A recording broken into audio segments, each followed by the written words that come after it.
Si la musique adoucit les mœurs, on le sait moins, elle favorise aussi l'apprentissage. En effet, la musique est un excellent stimulateur de notre cerveau. Les connexions se multiplient. Maya Larguette, Marc Savino. La classe démarre toujours en chanson. Dans cette école maternelle privée, la musique est au cœur du projet éducatif. On va se réveiller les oreilles. Les enfants de 4 à 6 ans pratiquent 1h30 de musique par jour, de quoi affûter leurs oreilles. Ah. Il nous manque ça. La chef d'orchestre du projet, c'est elle. Pour cette pianiste, la musique n'adoucit pas seulement les mœurs. Elle est surtout un formidable levier d'apprentissage.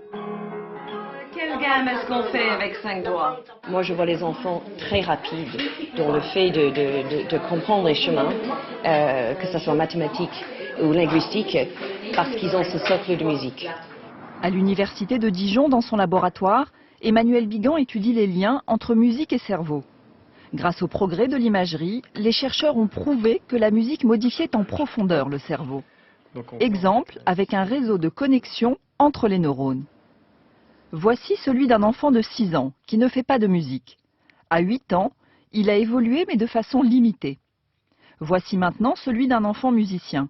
Après 2 ans de pratique, le réseau est devenu une autoroute de communication. Même constat chez les adultes musiciens. En changeant de structure, le cerveau devient plus performant.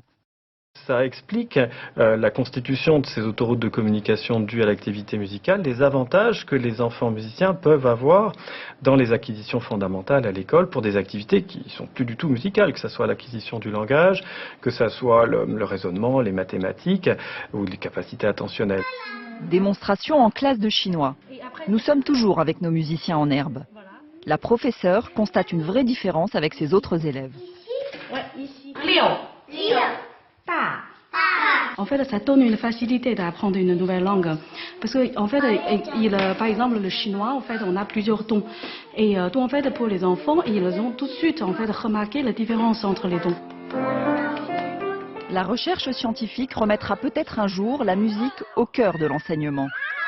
Jusqu'au Moyen Âge, elle occupait le même rang que les mathématiques.